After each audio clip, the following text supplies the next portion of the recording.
Muy buenas, bienvenidos a todos una vez más, a todos los espectadores de Rankia y una vez más nos juntamos el señor Raúl Álvaro y yo para explicar y para hablar de este último rally de metales, rally del oro, de la plata, de todos los metales y de todo lo que hemos estado viendo, estos acontecimientos que hemos estado viendo en metales últimamente. Y claro, ¿quién mejor, no? Que Raúl Álvaro de eBroker para venir a contarnos un poco y sobre todo a hablarnos de cómo invertir y cómo se aprovechan estos rallies en derivados, ¿no? Raúl, muy buenas. Hola, muy buenas tardes, David. Bueno, lo primero, pues nada, encantado de estar de nuevo con vosotros en un evento educacional de Rankia y sobre todo también tenerte a ti como interlocutor, un placer. Como siempre, ya sabes que nos lo pasamos súper bien. Bueno, pues vamos a ello, ¿no? No nos demoremos mucho, porque, bueno, el tema tiene lo suyo, ¿no? Hemos visto un rally en el oro espectacular. Hemos llegado a ver cómo el oro tocaba 5.500 y no solo eso, ¿no? En el poco tiempo que ha hecho. La plata, además, con muchísima más violencia, ¿no? Han venido correcciones bruscas a posteriori, y lo que pone un poco en duda, ¿no? ¿Estamos en un rally de metales? ¿Estamos en un superciclo? ¿O ha sido solo ruido, a lo mejor provocado por algunos catalizadores o demás? ¿Se puede distinguir en qué fase estamos dentro del ciclo de los metales? Sí, yo creo que sí. O sea, yo creo que para entender un poco este rally que hemos visto durante estos últimos años, primero, yo creo que desmontar un mito, que es que el oro no sube automáticamente cuando hay miedo, ¿no? Sino que sube cuando hay miedo y no hay una alternativa mejor. Y el rally de estos 2022, 3, 4 últimos años, yo creo que ha tenido tres catalizadores muy claros. El primero, que es uno que es obvio, que fueron los tipos de interés reales negativos, es decir, cuando los bancos centrales empezaron a inundar el sistema de liquidez tras el COVID, pues al final vimos cómo la inflación se disparó antes de que los tipos subieran, y en ese entorno, al final, tener bonos pues significaba perder poder adquisitivo en términos reales, y el oro pues era la opción más racional. Y luego yo creo que un segundo punto también que ha sido súper importante para este rally ha sido la guerra de Ucrania, comienza en 2022. En ese momento, Occidente congela las reservas rusas en dólares, y esto al final lo que hace es lanzar una señal al mundo de que al final el dólar puede usarse como arma. Y como reacción, pues ciertos países como China, como la India o como Turquía, lo que empiecen es a comprar oro físico de una manera masiva, como una estrategia de desdolarización. Y yo creo que por último, que es algo que tenemos vigente siempre, ¿no? Que es que al final hay una percepción que los niveles récord de deuda global pues hacen muy difícil que los tipos se mantengan altos durante mucho tiempo sin generar una crisis de deuda, sin que se rompa algo. Entonces al final el oro pues, se contempla siempre como una alternativa. De hecho, a mí me gusta verlo en un gráfico para que veamos un poco el inicio de este rally. Y si nos damos aquí, mira, aquí tenemos el comportamiento a partir de octubre de 2022, que es el momento Ujú. exacto en que el estadounidense pues, marca un techo. El mercado, aunque la inflación siga alta, comienza ya a descontar el fin de las subidas agresivas de tipos e incluso empieza a descontar futuras bajadas. Y en este escenario de pico de inflación, pues bueno, el oro literalmente lo que hace es despegar. O sea, el gráfico, como veis, muestra el inicio del rally, coincide con el momento en que esos tipos reales dejan de ser una amenaza tan severa y el oro pues empieza a anticipar un nuevo ciclo de liquidez. Y es prácticamente aquí, se ve muy claro, aquí está el pico, aquí empieza a extender la inflación y aquí vemos el rally hasta el momento prácticamente actual. Qué interesante, Raúl. Y bueno, hay, hay una cosa, ¿no? Que descoloca mucho a la gente, ¿no? Y sobre todo en el comportamiento del oro, ¿no? Que hemos visto últimamente, ¿no? Con estas correcciones fuertes que ha habido a la par que toda esta, bueno, pues incertidumbre debido al conflicto, ¿no? Y hemos visto fuertes correcciones en oro, ¿no?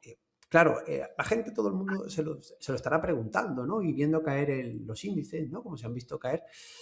¿Por qué cae el oro si es refugio? ¿No? ¿Qué es lo que, qué es lo que hace caer al oro cuando se supone que el comportamiento debería haber sido totalmente el contrario? Bueno, pues es una pregunta muy interesante. Al final yo creo que el oro tiene dos grandes enemigos, y es que además ambos pues han surgido al mismo tiempo. El primero es lo que explicaba antes, ¿no? Al final son los tipos de interés reales positivos. Cuando la Reserva Federal pues sube tipos agresivamente, pues los bonos del Tesoro americano empiezan a ofrecer rentabilidades reales del 4 o 5%. Entonces el coste de oportunidad de tener oro, que no paga absolutamente nada, pues volvió a ser muy real. Entonces, ¿para qué vamos a guardar algo, una caja, un lingote, por ejemplo, si un bono te da un 5% garantizado, no tiene sentido, ¿no? Claro, Si ahora mismo las expectativas de inflación y las subidas de tipo se ponen otra vez encima de la mesa, lo lógico es mirar al bono y no estar mirando al oro, ¿ok? claro. Eso sería el primer punto. Y yo creo que otro de los puntos que hemos visto durante el transcurso del conflicto bélico de Irán, y es otro de los enemigos del oro, es un dólar fuerte. Al final, cuando hay un momento de tensión geopolítica, el dólar tiende a actuar como divisa refugio y al final compite directamente con el oro. Y aquí viene un poco la paradoja. Conflicto bélico. Pues, ¿qué tenemos? Inflación. La energía, cara, hemos visto el petróleo por encima de $100. Las materias primas escasean. La cadena de suministro, pues bueno, ya vemos cómo puede estar si sigue el estrecho bloqueado, ¿no? Entonces, al final, los bancos centrales responden subiendo tipos para frenar la inflación y esto anula completamente el efecto refugio del oro. Entonces, el oro no es que haya perdido su condición de refugio, pero la condición se activa solo cuando la crisis afecta a la credibilidad del propio sistema financiero. O sea, no simplemente cuando hay un conflicto armado, cuando al final vemos que el miedo se canaliza hacia el dólar y los tipos suben, el oro, pues lo lógico es que ceda terreno, aunque veamos que está todo patas arriba, ¿no? Y eso es un poco lo que vemos aquí en esta corrección. O sea, aquí vemos inflación haciendo un pico, el oro Ujú. empieza el rally y aquí vemos justamente lo contrario. Se inicia el conflicto bélico, las expectativas de inflación vuelven a subir, el oro vuelve a retroceder, que es la situación actual en la que estamos ahora. Tal cual, tal cual, tal cual. Sí, señor. Y bueno, Raúl, vamos a lo realmente práctico, ¿vale? A lo que realmente yo creo la gente viene a ver, ¿no? Cuando nos ve. Formas de invertir en oro, hay muchas vías, muchos instrumentos, ¿no? Muchos vehículos, ¿no? Digamos que, bueno, pues tenemos ETF, tenemos acciones mineras, el ETF sobre acciones mineras. La verdad que cada vez hay más oferta, ¿no?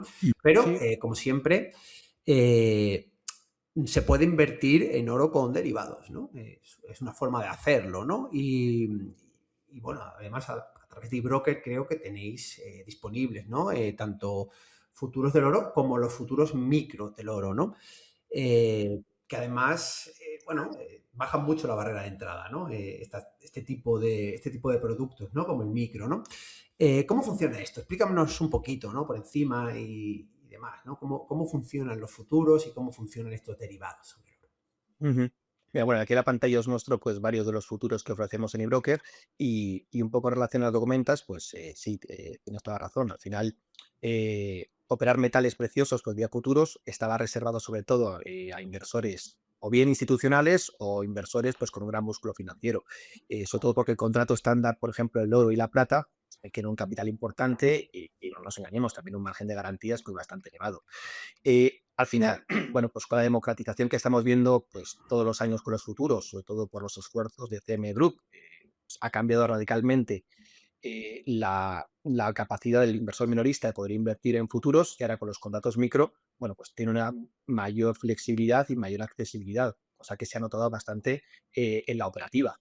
Y, por ejemplo, por poner el caso del oro, si nos vamos a COMEX, que es la división de materias primas, o sea, de materias primas, de metales de CME, pues tenemos tres contratos. El primer contrato es el oro estándar, el contrato grande. Vamos aquí, por ejemplo, a ver el vencimiento de junio. Y aquí en este contrato estamos operando a $100 la onza, con lo cual, bueno, pues al final el nocional, como si estamos al menos en 4.800 puntos, estamos negociando $480.000, que es una cantidad bastante exigente la que estamos exponiendo del mercado. O sea, al final, cada dólar que se mueve el oro, tu cuenta se mueve $100 y además es un futuro que también liquida por entrega física. Como digo, sobre todo la negociación va más en gestión institucional o traders muy experimentados, con cuentas grandes y con un músculo financiero importante. ¿Qué ocurre? Pues que CME, como he explicado, ha lanzado dos futuros muy orientados al cliente retail. Uno es el micro del oro, que aquí lo que estamos operando, en lugar de a $100 la onza, estamos operando, el nominal son 10 onzas, aquí lo vemos, multiplicador, $10. Es el mismo precio y sobre todo es importante que la liquidez es igual e incluso superior en muchos momentos. Y cada punto, al ser en este caso, pues $10, pues permite tener una exposición real al oro con un margen de entrada de $48.000 que hay que tener respeto, pero que es mucho más gestionable por un cliente de retail. Entonces, con lo cual, pues es algo bastante importante y que ha dado un paso de gigante para que el minorista pueda operar el oro con unas mejores condiciones. Es importante también reseñar que este futuro liquida también por entrega física y además CME ha dado una vuelta de tuerca a los futuros del oro y ha lanzado hace relativamente pronto, hace poco tiempo, el futuro de la onza del oro. Y aquí nos permite incluso operar con un multiplicador de $1. O sea, aquí la exposición es básicamente un nocional de $4.800. Es muy, muy asequible, tanto el nocional que exponemos en el mercado como las garantías que nos están pidiendo. Las garantías no llegan ni a siquiera a los $150 y también dispone de gran liquidez. Entonces, esto nos permite gestionar, por ejemplo, la capacidad de realizar entradas escalonadas en el mercado y el trabajar con contratos con un menor nocional, pues llevar al inversor para ajustar su exposición en función de la volatilidad que esté viendo en el mercado. De hecho, para que veamos un poco tanto. Esto al final es un futuro puro, o sea, los tres son emitidos por CME con cámara de compensación y además, si estamos quitando el de la onza de oro, que se liquida por diferencias, o sea, son futuros puros, hay una multilateralidad, un libro de órdenes, la liquidez es vinculante, bueno, pues con todas las características que tienen los futuros financieros e incluso los vencimientos. O sea, aquí los futuros del oro tienen vencimiento todos los meses, pero sí es cierto que hay los vencimientos específicos donde hay mayor liquidez, donde está el institucional. Y aquí un poco, mira, por ejemplo, lo que decíamos de la liquidez. O sea, la onza de oro que está muy ligada al retail, pues tiene una liquidez importante, ¿vale? Pero si nos fijamos en el micro, o sea, es que supera con creces a la liquidez que pueda tener el futuro del oro. Es prácticamente el triple en cuanto a volumen negociado a la hora que estamos, que todavía no hemos llegado a la sesión regular americana. Sí, señor, tiene sentido, ¿eh? Siempre Sí. posición más pequeña por contrato, ¿no? En la mínima división siempre pues permite muchísima más flexibilidad, ¿no? Para muchísimas cosas, ¿no? Bueno, hay algún aspecto técnico que de los futuros que, bueno, igual mucha gente desconoce y que te puede dar un sustillo, ¿no? Hablando del tema de los vencimientos de los futuros del oro, ¿no? Y sobre todo el first notice day, ¿no? Mucha gente habla, ¿no? De, de aquel crash del petróleo, ¿no? Que el petróleo se puso negativo y todo el mundo se preguntaba, ¿no? Que cómo se puede poner algo negativo, ¿no? ¿Cómo puede vender algo a alguien a cero? Y realmente no era el petróleo lo que pasaba, sino porque la gente prefería, antes de ser asignado, antes de que le mandaran los barriles a casa, prefería deshacerse de la posición, ¿no? Algo así se ejemplifica muy bien, pues, qué es eso, ¿no? De cuando tú operas futuros sobre materias primas, realmente la entrega es entrega física y tienes que rolar ese contrato o tienes que soltarlo porque te lo pueden mandar a casa, ¿no? Y puede haber un problema, ¿no? Es una forma rápida de contarlo, ¿no? Para que se entienda, pero bueno, ¿cómo se gestiona esto, ¿no? Y qué hay que tener en cuenta, Raúl. Vale, pues a ver, lo primero, lo que has comentado también, ¿no? Que la mayoría de los futuros de metales están diseñados para entrega física. Hay alguna excepción, como este que hemos visto en la onza del oro, como por ejemplo el microcobre, pero aunque sean incluso diseñados para entrega física, en el trading, la realidad es que el 99% de las posiciones se cierran antes de llegar a ese punto. Entonces, el oro o la plata, si se mantienen abiertos, hay que tener o hay que distinguir entre dos fechas. Una fecha que es el primer día de aviso, que es el First Notice Day, y luego la última fecha, el último día de trading, o sea, que el contrato sigue negociándose, ¿vale? Pero ningún broker que ofrezca en este caso, o sea, los brokers online no ofrecen por un tema de costes, por un temas básicamente que no viene al caso, pero que no salen rentables ni mucho menos, la capacidad de hacer entrega física de la mercancía. Entonces, el día último en el que se puede negociar cualquier contrato en metales es el First Notice Day, ¿no? Y es la fecha que siempre va a preceder al vencimiento oficial de los metales. ¿Y por qué es así? Porque al final se puede requerir al inversor para recibir o entregar el metal físico. Es decir, a partir de esa fecha, la cámara puede decir, hay riesgo de entrega, el broker no quiere ese riesgo, quiere cerrar ese riesgo. Entonces, bueno, pues para cualquier inversor que opere desde un broker online, ¿vale? Pues primero no es práctico, tampoco es deseable, nadie quiere que le lleguen 1.000 onzas a su casa con los costes asociados que pueda tener. Por lo tanto, aunque el futuro siga negociándose, siempre hay que tener en cuenta esa fecha. De hecho, por ejemplo, mira, si nos vamos al calendario de CME, aquí vemos los futuros del oro, el calendario que hay, y vemos que ahora mismo estamos en junio.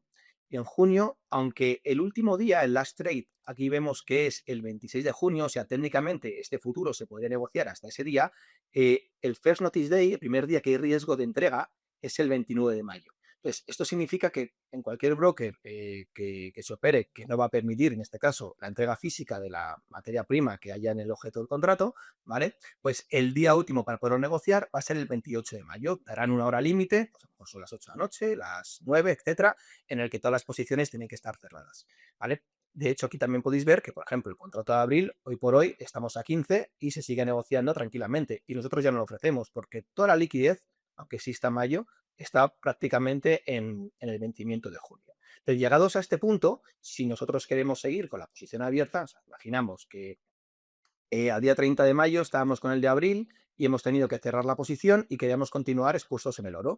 Lo que hay que hacer es cerrar esa posición, lo que se denomina rollover, cerrar la posición de abril y abrir directamente en la posición del futuro de junio.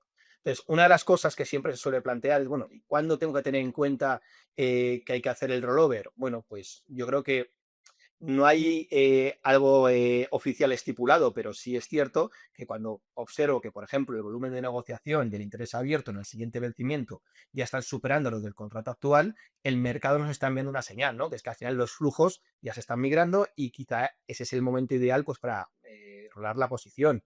Y además hay una cosa que tener también en cuenta, que a medida que se acerca el vencimiento, a la entrega física van a quedar muy pocos contratos, o sea, algo muy residual. Por lo tanto, el volumen y el interés abierto del contrato que expira pues se reducen significativamente y luego los spreads pues, se van a ampliar y la ejecución puede ser pues, muy deficiente. De hecho, ahora mismo pues no hay duda, ¿no? Vemos los siguientes vencimientos y estamos en enero de junio, en enero de agosto y aquí está la liquidez. A medida que el de agosto tome más volumen y supere al de junio, pues ahí está en este caso esa referencia para poder hacer el rollover. Genial, genial, fenomenal y súper claro, Raúl. Bueno, hay una cosita que te quería preguntar porque además yo también quiero aprender más el tema, y se maneja mucho entre la gente que opera metales, ¿no? Y que están un poquito más especializados en el trading o la inversión en metales, ¿no?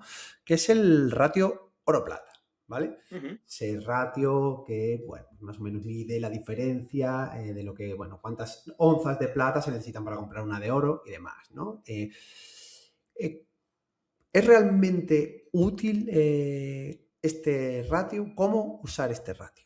Oro-plata de manera adecuada. ¿Hay que cogerlo con pinzas? ¿Es solamente una referencia? ¿O sí de verdad da alguna ventaja o alguna información que realmente sea aprovechable?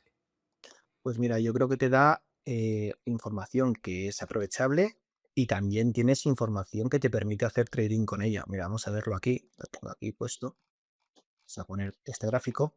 Y a ver, como has dicho, el cálculo es muy sencillo de este ratio. O sea, dividir el precio de una onza de oro entre el precio de una onza de plata. Entonces, el resultado nos dice cuántas onzas de plata se necesitan para comprar una onza de oro. Hoy mismo, el oro está a 4.800 y la plata está en torno a 80, ¿no? Pues el ratio es 60. Si nos fijamos en el gráfico, la media de largo plazo de este ratio se sitúa aproximadamente entre 60 y 80 veces y ha llegado a ver pues, que, bueno, pues extremos notables en ambas direcciones, como vemos en esta parte de aquí o como vemos recientemente en esta otra parte de aquí, ¿no? Entonces, a nivel práctico, que es lo que me has preguntado, ¿para qué sirve? Bueno, yo creo que la primera es muy obvia, que es un indicador de valor relativo, básicamente, o sea, no más. O sea, y lo que hay que ver es que cuando el ratio está en niveles históricamente altos, por encima de 90 o por encima de 100, pues significa que la plata está barata en términos relativos respecto al oro. Entonces, el mercado que suele hacer, pues tiende a corregir esa divergencia, no inmediatamente, pues a lo largo del tiempo, o bien subiendo la plata, o bien bajando el oro, o una combinación de ambos. Entonces, eso es una cuestión. Y luego, cuando el ratio está bajo, por debajo de 50, pues ocurre lo contrario y la plata está relativamente cara. Y luego vamos a ver la utilidad en el trading, ¿no? Que es para construir lo que se conoce como una operativa de spreads, Sí, claro, estrategia de siempre pares, ¿vale? alguna forma de sistematizar, ¿no? La información, claro. Eso es. Entonces, en este caso, lo que tienes que hacer, si es una estrategia de pares, es comprar el metal que está infravalorado y vender simultáneamente el que está sobrevalorado.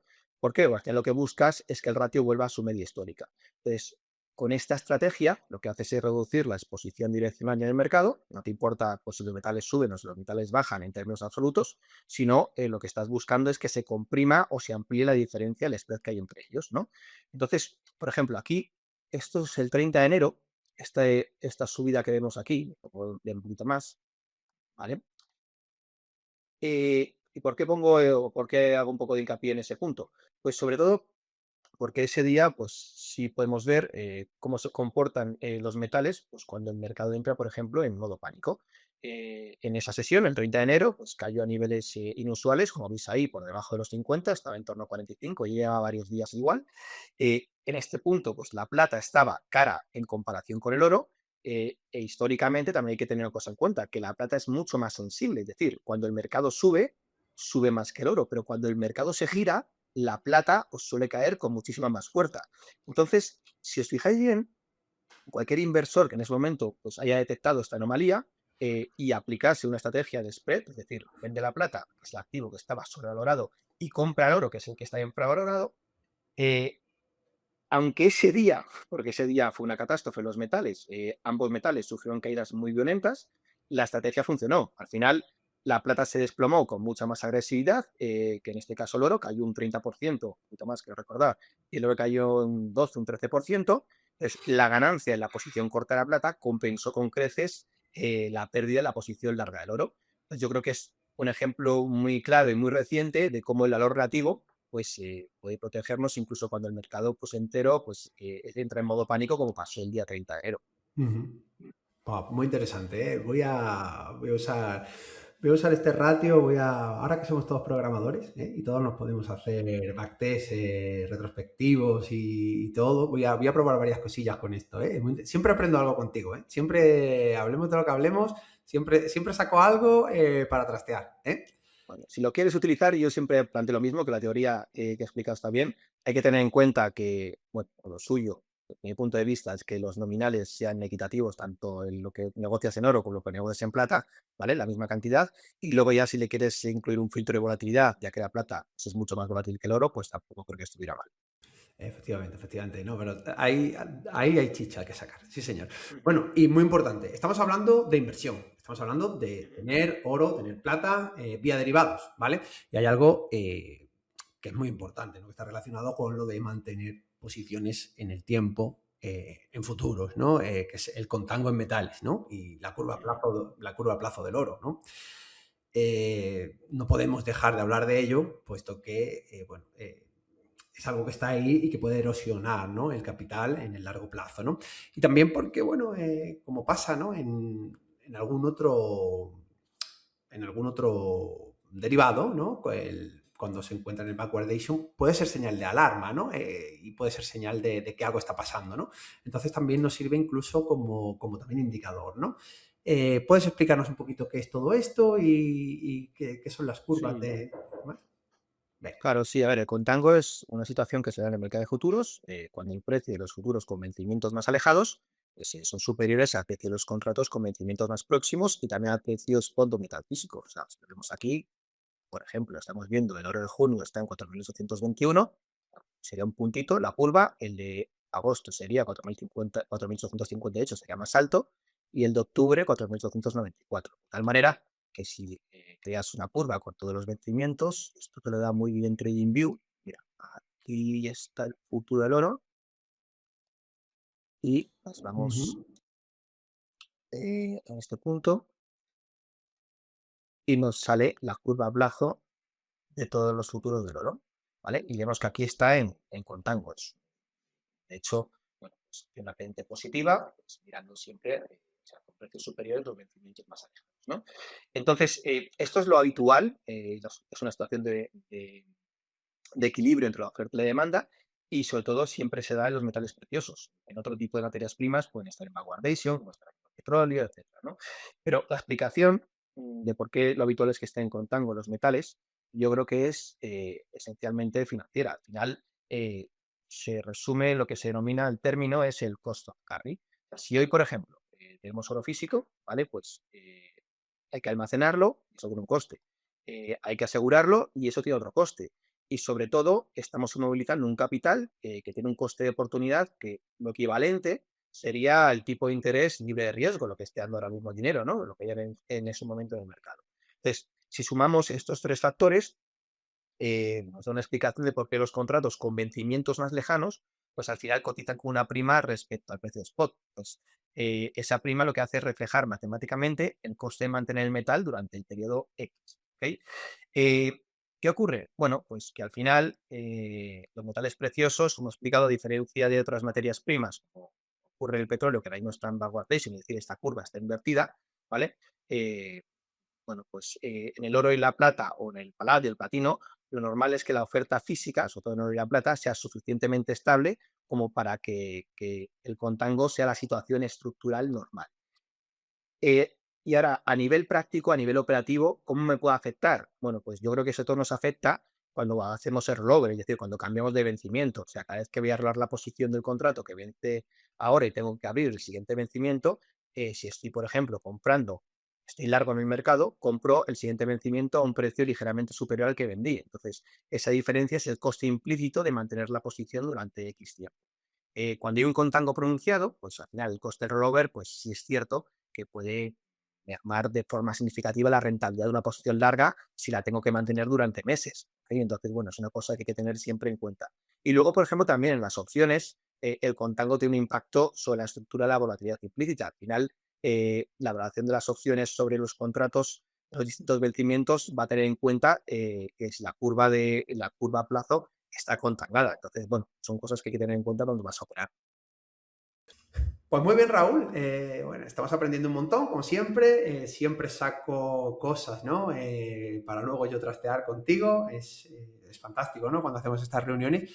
Y bueno, si alguien tiene curiosidad y alguien quisiera operar o invertir, ¿no? En futuros o en derivados de metales con vosotros, ¿cómo podría hacerlo? Ya que, bueno, como yo siempre digo, un broker con estas características en español, con gente española cercana que está ahí, no se encuentra en cualquier parte. Entonces, cuéntanos un poquito.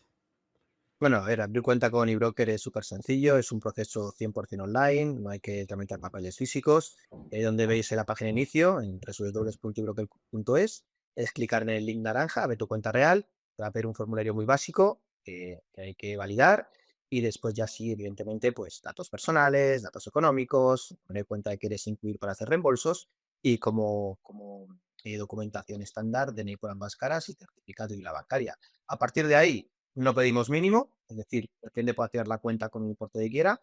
Evidentemente, si quieres operar un futuro, pues tendrás que tener el margen mínimo de garantías que te pide el regulador, ¿no? Pero la verdad que el proceso es súper sencillo y es muy fácil. Y luego a partir de ahí, pues puedes echar un vistazo en todo el apartado de tarifas y condiciones, a las garantías que te van a pedir para todos los metales. Está estructurado, como habéis visto, futuro grande, futuro micro, la onza del oro, de lo que hemos hablado en la entrevista de hoy. Y bueno, yo os invito a que lo probéis y si no queréis en cuenta real, pues probad una cuenta demo, tenéis una semana con tiempo, horario y gráficos para que podáis familiarizaros con la plataforma y cualquier duda que os quede, pues ahí estamos en el soporte para que nos preguntéis, que para eso estamos. Pues muy bien, Raúl, muchísimas gracias. Como siempre, un placer echar este rato contigo. Agradecer a Rankia, que nos dé siempre también este espacio, ¿no? Para juntarnos, ¿no? Y para hablar un rato. Y nada, al despedirnos de todos, hasta el próximo vídeo y un fuerte abrazo. Ganamos, gracias, David. Hasta luego, chicos, hasta luego.